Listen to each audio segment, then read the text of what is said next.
ladies and gentlemen, Adam Foley.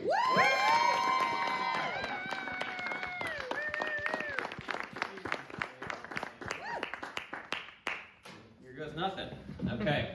Yes, first time ever doing stand-up comedy. I wrote this today, so I have to hold a clipboard, which I think is going to affect the presentation, but it is what it is.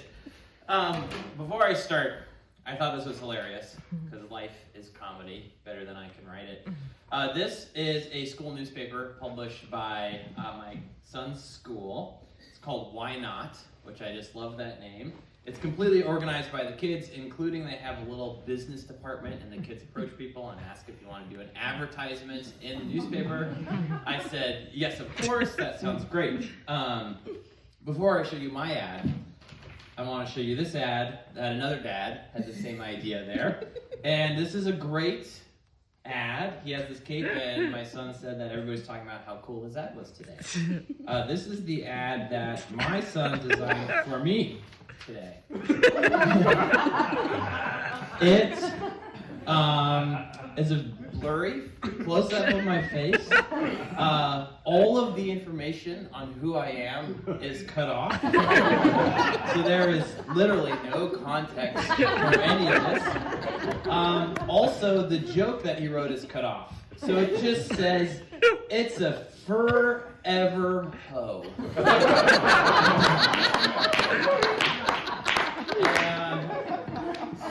If you can't tell, this is a cat paw coming down.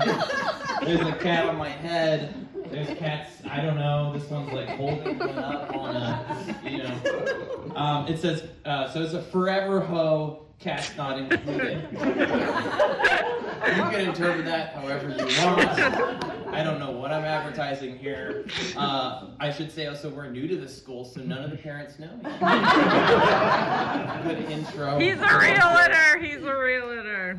My wife's like, say you're a realtor, for God's sakes. God damn it. No, I'm a forever. He's a forever. Okay, so that's that.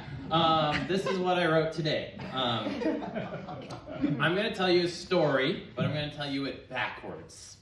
And this is a real story. It really happened to me on Bainbridge Island growing up here. So, the story ends. The end scene of this story is I'm 15 years old. I'm standing in the middle of downtown Winslow for the 4th of July parade. The street is packed with families, friends, and our whole community is out. You guys know how wholesome that event is. And I am wearing a full skin-tight silver spandex bodysuit, covered head to toe in glitter. And I'm standing in the back of my boss's pickup truck, dancing to smooth jazz. Not pop music, not parade music, just smooth jazz. This isn't even the worst part of the story. A girl steps out onto the street in front of everybody, away from the crowd, into the street, and says, I hate you, Adam Foley. I hate you. And my boss turns to me from driving the car and says, well, you really know how to leave an impression, Adam. So that's it. That's the end of my story. Now here's how we got there. Okay, so earlier that year, I'm a freshman in high school, and there's this senior girl, and she was in the special needs program at our school, and social stuff was hard for her. And from my seat in the cafeteria, I'm watching her go from boy to boy, asking if they'll go to prom with her, and they're all saying no, and they're all being very mean about it as well. So it's very painful to watch. Finally, she comes to me, and I say yes, because I think I'm not going to prom anyways. We can go as friends. The problem is I didn't make that clear to her. So when the dance happens, she tries to kiss me, and I tell her, no, I just want to be friends. And apparently that didn't land great. She was really hurt, deeply, like wait 3 months to yell at you publicly in a parade type of thing. So that's how that happened. Now, cut the summer, I'm working at Bainbridge Island Broadcasting. I don't know if any of you remember that place. Yeah. Local TV, big dreams, and no budget. Yeah. My boss decides the station needs a mascot. So he asked a local kid to design one, and they come up with this silver robot man with a camera for it. My boss then asked me if I can make the costume and wear it in the 4th of July parade. And I say sure, because I was 15 and I still thought sure was a skill set. But it's more difficult than I thought putting together this boxy robot suit, so I try to simplify it. And I get a skin-tight biking outfit, and I spray paint it silver and cover it in glitter. But as you can imagine, this looks nothing like a robot, and I look like I'm about to enter a figure skating competition. I did try to make this cardboard camera head thing, but of course it fell apart right before the parade.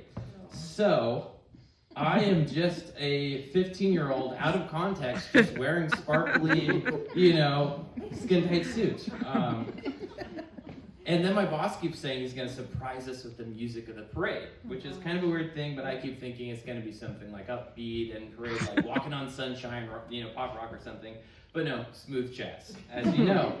And this was like hotel lobby smooth jazz. And as the dojo class pointed out, that's also porn track music. Makes it even more awkward in hindsight. This kid just dancing in his glittery outfit. So when the music starts, I don't know what I'm supposed to do. We didn't talk about what the mascot was going to do at all. We had no plan, especially now that I'm this shiny Cirque du Soleil performer. And I don't know if you've ever tried to dance to smooth jazz, but there are really no beats. You just can't. It's just vibes. It's a vibe thing. So then I dance like how a 15-year-old would imagine somebody would dance to smooth jazz. So it's just like a lot of shoulders and hips and just kind of doing this. I seem like a robot who just got divorced. Hitting the club, trying way too hard, missing the mark. Because nothing says local cable station than a sparkly kid doing sexy dances. So then, of course, my dignity is already on the line there. This girl steps out and screams, "I hate you, Adam Foley." And I'm just looking at everybody's confused reactions and wondering what they're thinking. Are they like, is this part of it? Are they role-playing some telenovela here? Did this spaceman tragically break this Earth woman's heart? Or I bet this future man is having an affair, maybe with the refrigerator. But what most people are thinking is probably actually way worse, because what they're probably really thinking is, oh my gosh, that guy was such a jerk to that girl. And then they look back at me trying to see, who is this asshole? And they see this sparkling guy smiling and dancing at them. So right after that, I actually was leaving for a year as an exchange student. My flight was leaving actually right after the parade, so I left Bainbridge Island right after that. And I still had sparkles on me in the airplane, because sparkles are forever. I meant to say glitter is forever. Sparkles are forever. It doesn't make sense. But also, sentimentally, sparkles are forever. So that's how I left my community. And in a way, it's actually a very effective way to leave, because you say, goodbye, everybody. Don't forget me. Oh, wait, you can't. That's it. Thank you.